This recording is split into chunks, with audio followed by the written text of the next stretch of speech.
Hi everybody. Listen, I thought I will take an opportunity that the office is quiet and I can kind of sit on this chair and relax a little bit to cover the next video in the series around the content that we have included in the Rooming House Millionaire, the book I wrote about investing in rooming houses. Today I thought we'll cover a portion of what's in chapter 4. Now, chapter 4 is also all about location and site selection. You can see here that we have, our own kind of framework of how we pick sites. There's a long discussion around how to pick the perfect site for a rooming house and how do you determine whether a site is good or is not good and what are the drivers, how do we do feasibility studies, and in fact, there's even a link or an address where you can kind of go in and get a copy of our feasibility template and our feasibility methodology to use it for your own site selection and for your own projects. Now, I'm not going to cover a huge amount of that in detail today because it's a little bit dry, to be honest. It gets a little bit technical and it's a little bit of a process. So it probably works better if you see it on paper and if you access the documents and the tools that we give you access through the book. But I thought I'll talk a little bit about a question that we get asked a zillion times a year. And in fact, there's very, very few investors that I've spoken to along the way that have not asked this question in one way or another, particularly when they first start to consider which site or which location to do a rooming house project, to build a rooming house project. In all fairness, it's a question that I had at the beginning as well, that I continue to have as I move through my journey, and I might tell you a little bit of a secret of what the answer of the question was for me. But I wanted to cover what the general view of this question is for most people. And the question is, it's kind of simple. The question is, it's an issue of, do you build a rooming house in metropolitan Melbourne or do you build a rooming house out in country Victoria? Many people come to that question from an angle of fear and confusion and, lack of knowledge. Which is fine. We don't always need to, we don't expect everyone to understand all of that. Many people have never lived in country Victoria. Many people have never been in Victoria whatsoever.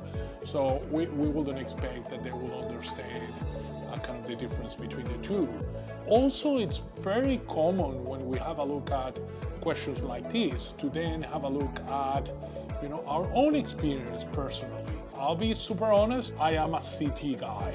I prefer to live in the city or close to the city. I like urban environments more than I like kind of country environments. And in fact, that kind of reflected in some of my personal preferences. Some of my favorite cities around the world, New York City, Tokyo, places in Europe, are fairly urban in nature, whereas other people prefer to live out in the country. Now, most of us live in cities, which means that most of us will transplant that experience into the view of where we do invest. It's the same reason why most investors invest within 20 kilometers of where they live, because they have a feeling of control and that if they choose an area or a site or a location that is similar to where they live, well, if it's the best house for you to live in, many people think that that's probably the best area for you to invest too.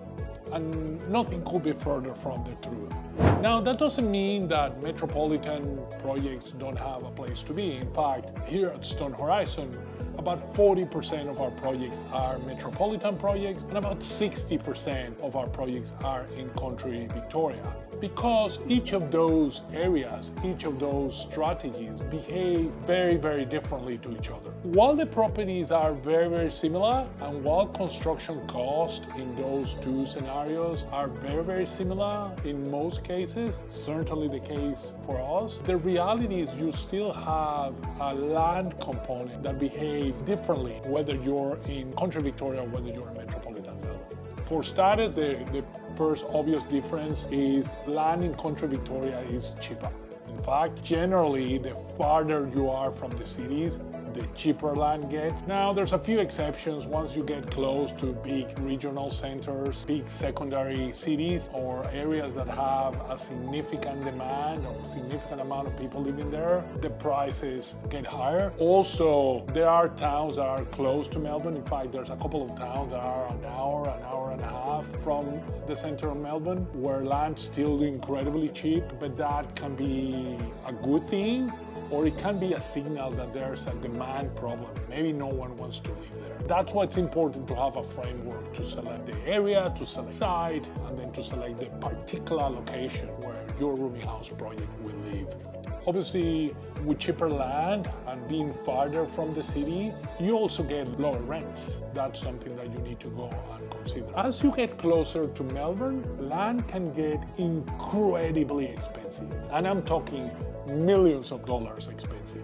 Now, there's a very well kind of distributed myth that if you build closer to Melbourne, you're going to get more capital appreciation and you're going to get more growth. That's probably true in certain cases, and particularly if the strategy that you're following is one about chasing growth and negative gearing and that sort of things. But the reality is, as you get closer to Melbourne, land gets significantly more expensive, but rent gets also higher. The problem is they do not move in the same proportion. The amount of uplift that you get on rental is just not enough to cover increasing costs for the land. And in a world where financing and valuing of rooming houses is not really dependent on just the value of the land or just how your house looks like the house next door, it's important that you consider each of those elements. So generally speaking, the approach looks a little bit like this. So you get better returns when you're in Country Victoria overall. You get better cash flow when you're in Country Victoria overall. It's part of the reason why my personal portfolio almost entirely in regional Victoria. However, if you get closer to Melbourne, you will get more consistent, solid valuation. You get higher value for your property. Now, there are some instances where that's not only useful, but that's actually important. We have clients who have built 1, 2, 3 properties in metropolitan Melbourne first, and then once they've gone through that cycle, they have now redeploy the equity into those properties to then now get more, even higher cash flow by investing in regional properties.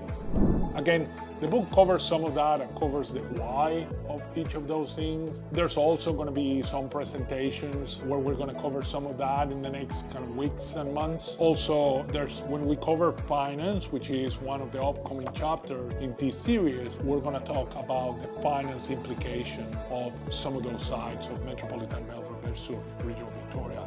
But I thought it makes sense to cover that today as a sample, as an indication of why it's important to consider these questions as you start thinking about where you potentially will invest in rooming houses, along with a number of other factors that you need to consider while you're considering location, while you're considering site, and while you're considering special areas where you want to invest in the future. Hopefully that was useful. I look forward to sharing with you so much more through this series, and I'll talk to you very soon.